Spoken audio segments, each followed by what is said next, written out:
And with that, I would love if you would join me in prayer. Startle us, O God. Startle us anew with your truth. And by the power of your living Spirit, open our eyes, our ears, our hearts, and our minds to these words, your holy word, that we might draw closer to Christ, empowered to go forth as his faithful disciples in the world. Amen. Well, welcome to week 5 of our Signs of the Times sermon series. Over the past month, we have been exploring the book of Revelation in hopes of coming to a better understanding of its complicated and confusing content, its unusual images and allusions, and its relevance for our life today. And what we are coming to realize is that this book does have something important to say, but perhaps not in the ways it's commonly known for. Because although it is apocalyptic writing that addresses end times, its overall message is about so much more. It's about what John is unveiling about Christ and the kingdom of God. Unveiling is what Revelation or apocalypse means. And what John unveils is a prophetic, poetic, pastoral, and political message about the multidimensional act of Christian worship. Why this is important for us is the same today as it was in the first century and every year in between. And what we want to remember is public worship is how and where we declare God is the one to whom we bow, the only one to whom we bow. So amidst the collection of strange descriptions and scary details that jump off the pages of this book, it's easy for the central theme of worship to get overshadowed. But it's important for us to remember that John the Revelator is a follower who prioritized his allegiance to Christ over all else, to the point that his acts of worship and witness got him exiled to the island of Patmos, where political offenders were banished at that time. And yet even in exile, he remained true to a life of worship and witness. We know so because it was one Sunday during worship that he was filled with the Spirit and instructed to write down this God-given vision that we now know as Revelation, giving everyone an opportunity to see, hear, and experience it secondhand through his eyes. John is a seer, documenting everything he saw, a verb used 55 times throughout the book. He saw many complicated things, but what he also saw were some comforting ones as well. Scenes of heavenly worship, emphasizing the throne of God and the fact that God is the one who is worthy of our worship. So to convey the God-given message that he's been given, John makes images by creating patterns and rhythms with words in ways that evoke our imagination and elicit emotional responses. This is why we call him a poet too. The Greek word poetis literally means making. The poet is making something for us. Using symbolic language in a creative spiral form, we're invited into an experience of the kingdom of God. So it's helpful to ask ourselves, what does John want us to see, to hear, to know, to experience? How does John want us to participate in this reality? Is he calling us to lift our voices in worship too? It seems like a real possibility, since the word pictures he offers are accompanied by metaphors of taste and touch, as well as a variety of attention-getting sounds. We've got trumpet blasts and thunderclaps, heavenly voices and hailstorms, things that are meant to call our attention and announce God's presence is at hand. The smell of incense wafts through the air. And at one point, a half hour of silence falls upon the scene. Revelation is a full-blown sensory experience if we're open to encountering it this way. But to do so, we must allow the poet to speak to our imaginations and to open ourselves to the possibility to do so.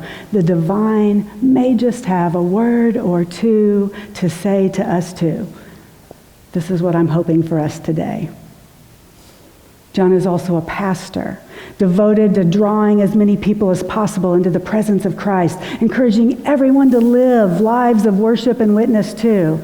And because he's clear that his allegiance is to Christ alone, above any ruler or nation or earthly power, especially Rome, he's being pointedly political in his messaging. This is a prophetic summons to first commandment faithfulness. He is saying, "Thou shalt have no other gods before me." It's a reminder that lots of things are fighting for our attention, battling for our time, waging war on our energy levels and resources. So whether we like to admit it or not, there is a revolution at hand. A revolution that calls for repudiation of any and all little g gods that divert our loyalty and allegiance from Almighty God, the author of our life, the Alpha and Omega, the eternal creator, redeemer, sustainer. And this is why John has crafted this resistance literature with the subject of worship at its very heart. He wants us to know, worthy is the Lamb. And because of Jesus Christ and the 7 spirits assembled before his throne, John sent 7 letters to 7 separate churches throughout Asia. Each letter addressed both things the congregation was doing well, and it challenged some of the ways they'd gone astray. Listen to what they were: assimilating to the secular culture and world around them, becoming complacent in coming to worship, and devoting themselves to things other than God. These are all struggles that we congregations have today still. In addition to the 7 letters to 7 churches, we've also discussed 7 seals, 7 trumpets. And in fact, in today's text, the 7th trumpet is going to sound forth, marking a climactic scene that seems to be the grand finale, but instead is just the climax of the first half of the book. Congratulations, y'all. You've made it to the midway point of Revelation. So, thankfully, though, this 7th trumpet, it comes as a rest stop. It's an interlude, just like John gave us in chapter 4 and 8. It is a pause in between cycles of doom and gloom, chaos and catastrophe, for a time of worship. So I promise it is a respite that we do need before we venture ahead into chapters 12 through 18, where the unveiling of plagues and beasts and bowls, all in multiples of 7, are coming our way. So that is a sneak peek of what you get to look forward to next week. But today, we're enjoying an exhale from the turbulence and all the trials and tribulations. We acknowledge that they are still there, but our attention is focused elsewhere for now, where it should be, on the one who abides with us through it all. Here, we are ushered into the presence of God and the Lamb and the heavenly chorus, invited to join voices and belt out celestial praise. So let's open our hearts and minds to what John has written, making this picture of praise and worship a reality by participating ourselves in it right here and now. So let's listen to God's word through the voice of John. This is Revelation chapter 11, verses 15 through 19. I'm reading from the Common English Bible.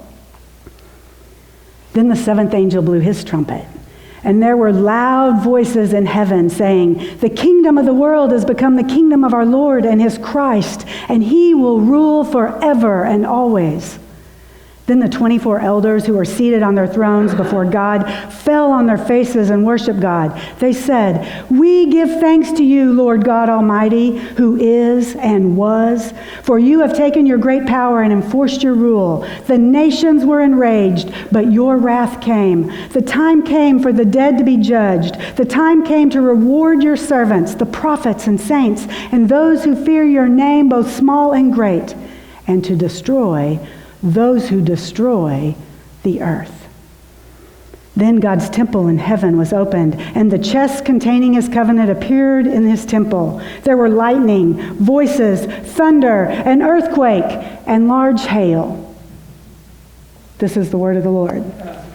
Thanks be to God.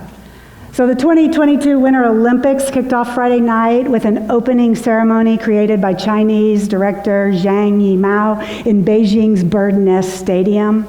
And it was a visual spectacle, sporting the world's largest LED high-definition screen, 125,000 square feet of floor and side walls that were able not only to display all of the digital images, but also showcase some 3,000 plus performers as well. Most of them were teenagers and children, a nod to the next generation, meant to be a symbol of China's bright future. The words, stronger, higher, faster, illumined the floor. The theme of the show was based on the Lunar New Year, and the 24 solar terms of the Chinese lunar calendar provided the countdown through beautiful images of each. 24, start of spring. 23, rainwater. 22, awakening to insects. 21, vernal equinox. And down it went, culminating at 3, winter solstice. 2, minor cold. 1, major cold. 24 snapshots, so appropriate for the 24th Winter Olympics ever. The number 24 symbolizes something. And then with the theme, Together for a Shared Future, on full display, giant snowflakes began dancing across the icy screen and floated around the stadium, representing the unique differences of every individual, while also emphasizing how together they make a beautiful winter.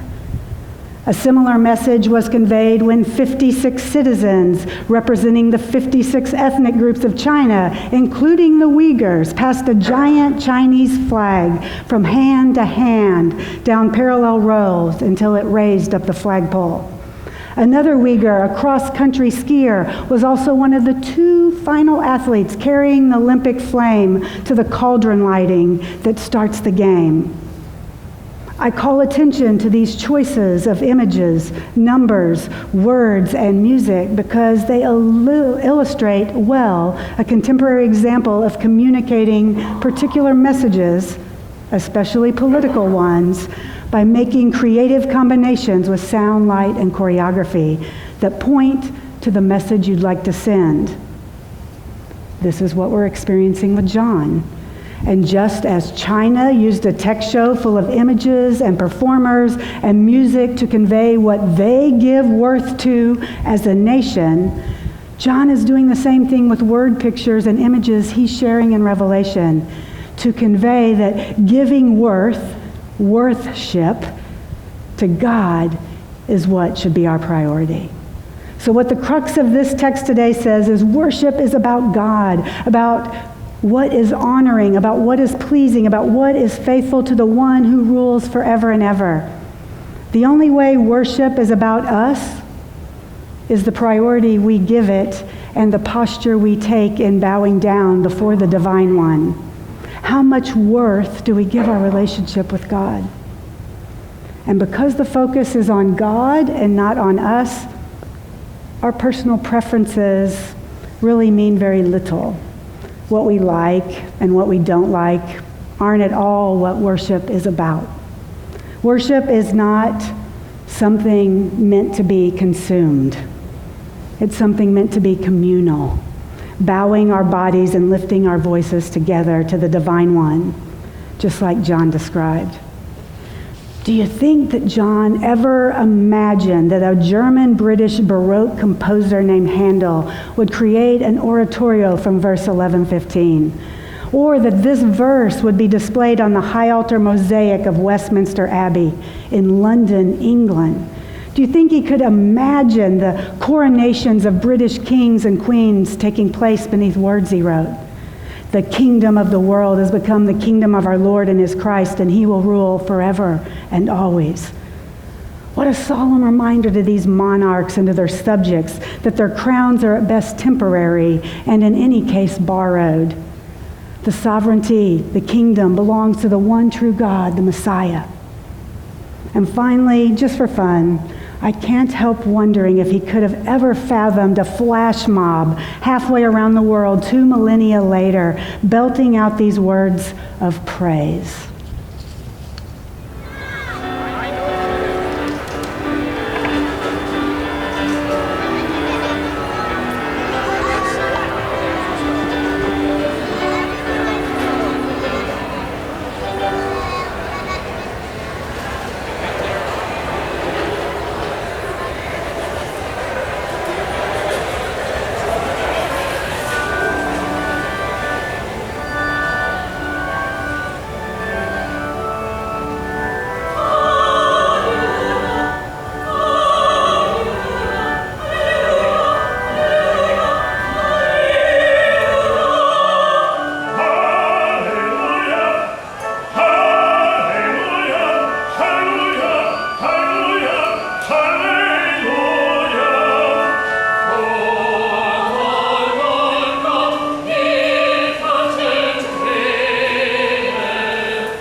a group of people witnessing the sound of worship in a food court while onlookers eat their Arby's roast beef sandwiches.